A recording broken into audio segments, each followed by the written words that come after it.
বিষয়খালী বাজারে পর্যাপ্ত পরিমাণে বৃষ্টি হচ্ছে। আর এই বৃষ্টি হওয়া মানেই অত্র অঞ্চলে মানুষ, কৃষক ভাইয়েরা একটু বিপাকে পড়ে যাবে। তারপরও আল্লাহর রহমতের বৃষ্টি, আল্লাহ যা করেন ভালোর জন্যই করেন, এতে আপনার আমার কিছুই করার নাই। তো আসলে বৃষ্টির যে ধারণ, বৃষ্টির যে মোটা ফোঁট ইতিমধ্যে আমরা লক্ষ্য করছি, খুবই ভারী বর্ষণ বললেই চলে। আপনাদেরকে আমরা একটু দেখাই আমাদের বিষয়খালী বাজারের যে রোডের যে অবস্থানটা। আসলে এই বৃষ্টি যদি এইভাবে হয় তাহলে রোড দু একের মধ্যে নষ্ট হয়ে যাওয়ার সম্ভাবনাটাই বেশি। কারণ প্রায়টা জায়গায় আমরা দেখেছি রোডে কিন্তু ইটের সলিং দেওয়া হয়েছে, কিন্তু এখনো পর্যন্ত বিষয়খালী বাজারে হাজার হাজার মানুষ এখানে কিন্তু বসবাস করে, চলাফেরা করে। যে বাজারটায় কিন্তু কেউ এখনও কারোর নজরে পড়ল না। কর্তৃপক্ষকে দৃষ্টি আকর্ষণ করছি, আপনারা যত দ্রুত সম্ভব আমাদের ঝিনাইদহ সদর বিষয়খালী বাজারে রোড, হাইওয়ে রোড 6 লাইন হবে আমরা শুনেছি, আলহামদুলিল্লাহ। কিন্তু তার আগে যদি কিছু করা যায় সেটাই আপনাদেরকে আমরা দৃষ্টি আকর্ষণ করছি রোডের ব্যাপারে।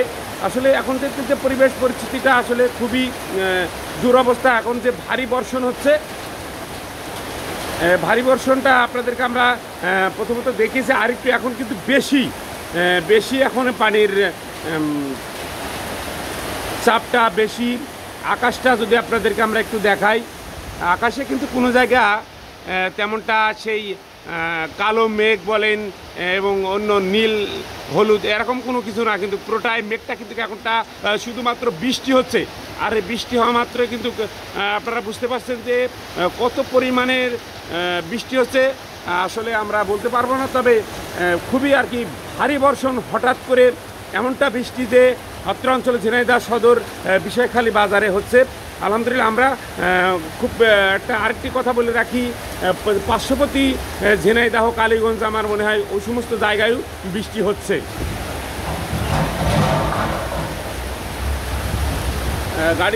গাড়িগুলো যেভাবে চলাচল হচ্ছে আসলে খুবই নির্ভীক অবস্থা। বেশি জোরে যদি যায় তাহলে গাড়ি এবং সাইডে যারা চলাফেরা করবে তাদের গায়ে কাদা লাগতে পারে। তো অল্প কিছুক্ষণের মধ্যে, অল্প সময়ের মধ্যে যে এতটা বৃষ্টি হতে পারে এবং হচ্ছে, সেটা আপনাদেরকে আমরা একটু দেখানোর চেষ্টা করছি। পাশাপাশি বৃষ্টির পাশাপাশি কিন্তু হালকা কিন্তু ঝাপট কিন্তু ইতিমধ্যে হচ্ছে। আপনাদেরকে আমরা একটু গাছের পাতা যেভাবে নড়ছে সেটা আপনাদেরকে আমরা একটু যদি দেখাই। এখনটা বিষয়খালী বাজার যে অবস্থাটা, আসলে বৃষ্টির কারণে কিন্তু মানুষ চলাচল এখন বন্ধ রয়েছে, কিন্তু পর্যাপ্ত পরিমাণে বৃষ্টি হচ্ছে। শাসা করে শব্দটা কিন্তু ইতিমধ্যে আমরা দেখতে পাচ্ছি।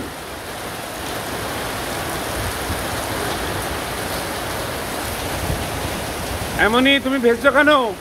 ভালো লাগছে? তো আজ এ পর্যন্তই। সকলে ভালো থাকবেন, সুস্থ থাকবেন, কৃষক ভাইদের জন্য দোয়া করবেন।